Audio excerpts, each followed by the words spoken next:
Train ticket को book करने के लिए हम सबसे पहले IRCTC रेल कनेक्ट एप्लीकेशन को ओपन करते हैं। एप्लीकेशन को ओपन करने के बाद यहाँ से हम इसको लॉगिन कर लेते हैं। लॉगिन कर लेने के बाद यहाँ पर आप देख सकते हैं कि डैशबोर्ड में कुछ ऑप्शंस दिए गए हैं, जैसे कि प्लान माई जर्नी पर जाकर आप ट्रेन टिकट को बुक कर सकते हैं। माई बुकिंग पर जाकर आप अपने बुकिंग हिस्ट्री को देख सकते हैं। PNR इंक्वायरी पर आप अपने PNR स्टेटस को चेक कर सकते हैं। रिफ़ंड हिस्ट्री पर आप अपने रिफ़ंड हिस्ट्री को चेक कर सकते हैं और कैंसिल टिकट पर जाकर आप अपने टिकट को कैंसिल कर सकते हैं। तो क्योंकि हमें ट्रेन टिकट को बुक करना है तो हम प्लान माई जर्नी वाले ऑप्शन पर क्लिक करेंगे। अब यहाँ पर आपको अपने स्टेशन को सिलेक्ट कर लेना है। जैसे कि हमें शाहगंज से सूरत को जाना है तो यहाँ पर हम शाहगंज को सिलेक्ट कर लेंगे और यहाँ पर हम सूरत सिटी को सिलेक्ट कर लेंगे। नीचे आप कैलेंडर से अपने ट्रैवलिंग डेट को सिलेक्ट कर सकते हैं, तो यहाँ पर हम ट्रैवलिंग डेट को सिलेक्ट कर लेते हैं। इसके बाद आपको नीचे कुछ ऑप्शंस दिए गए हैं, जैसे कि फ्लेक्सिबल विथ डेट पर अगर आप चेक करते हैं तो आपको सभी ट्रेनें दिखाई जाएंगी, चाहे वह जिस दिन भी चलती हों। लेकिन अगर आप इसको अनचेक रखेंगे तो आपको सिर्फ वही ट्रेनें दिखाई जाएंगी जो दिन आपने सिलेक्ट किया हुआ है। जैसे कि यहाँ पर हमने 8 अप्रैल को सिलेक्ट किया है, जो कि शुक्रवार है, तो यहाँ पर हमको वही ट्रेन दिखाई जाएंगी जो सिर्फ शुक्रवार को चलेंगी। तो चलिए हम यहाँ पर इसको फ्लेक्सिबल विथ डेट पर चेक कर देते हैं। ट्रेन विथ अवेलेबल बर्थ पर अगर आप चेक करेंगे तो आपको वही ट्रेन दिखाई जाएंगी जिसमें बर्थ अवेलेबल होगा। नीचे हम सर्च ट्रेन वाले ऑप्शन पर क्लिक करेंगे। यहाँ पर शाहगंज से सूरत जाने वाली सभी ट्रेनों की लिस्ट आ गई है। जैसे कि हमें ताप्ती गंगा एक्सप्रेस से ट्रैवल करना है तो यहाँ पर हम ताप्ती गंगा एक्सप्रेस को सिलेक्ट करने वाले हैं।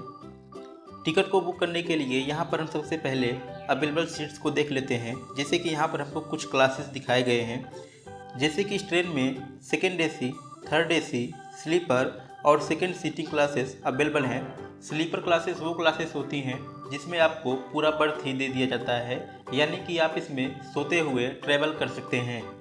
लेकिन सेकेंड सीटिंग वो क्लासेस होती हैं जिसमें आपको बर्थ प्रोवाइड नहीं किया जाता, बल्कि केवल सीट ही प्रोवाइड की जाती है, यानी कि आप इसमें सोकर यात्रा नहीं कर सकते, बल्कि आपको बैठकर ही यात्रा करना पड़ेगा। तो चलिए हम स्लीपर वाले क्लास में देखते हैं कि हमारे पास बर्थ अवेलेबल है या नहीं। तो इसके लिए हम रिफ्रेश वाले बटन पर क्लिक करते हैं। जैसे कि आप देख सकते हैं कि 8 अप्रैल से लेकर 15 अप्रैल तक हमारे पास कोई भी बर्थ अवेलेबल नहीं है, बल्कि वेटिंग लिस्ट में है।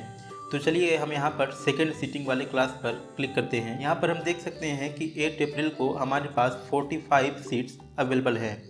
नीचे आप देख सकते हैं कि सेकेंड सीटिंग क्लास के लिए किराया 375 रुपया है। तो ट्रेन टिकट को बुक करने के लिए हम पैसेंजर डिटेल वाले बटन पर क्लिक करते हैं। यहाँ पर हमारी ट्रेन की सारी डिटेल सामने आ चुकी है। जैसे कि ये ट्रेन हमें 8 अप्रैल को दोपहर 2 बजे शाहगंज में मिलेगी और हमें नेक्स्ट डे यानी कि 9 अप्रैल को 4:10 पर सूरत पहुंचा देगी। पैसेंजर को ऐड करने के लिए हम नीचे ऐड न्यू वाले बटन पर क्लिक करेंगे। यहाँ पर हम पैसेंजर का नाम फिल कर देते हैं। इसके बाद हम यहाँ पर एज को इंटर कर देते हैं। यहाँ से हम जेंडर को सिलेक्ट करेंगे। नीचे बर्थ प्रेफरेंस पर क्लिक करके आप अपने बर्थ प्रेफरेंस को सिलेक्ट कर सकते हैं। तो यहाँ पर हम नो प्रेफरेंस को सिलेक्ट करते हैं और ऐड पैसेंजर वाले बटन पर क्लिक करते हैं। यहाँ पर हम पैसेंजर मोबाइल नंबर को एंटर कर देते हैं। हमारा ये टिकट हमारे ईमेल आईडी और मोबाइल नंबर पर सेंड किया जाएगा। इसके बाद हम पेज को नीचे स्लाइड करते हैं और यहाँ पर हम अपने डेस्टिनेशन एड्रेस को फिल कर लेते हैं। यहाँ से हम पिन कोड को एंटर कर देते हैं। पिन कोड को एंटर करते ही हमारा एड्रेस ऑटो फिल हो जाता है। नीचे आप अपने पेमेंट मोड को सिलेक्ट कर सकते हैं।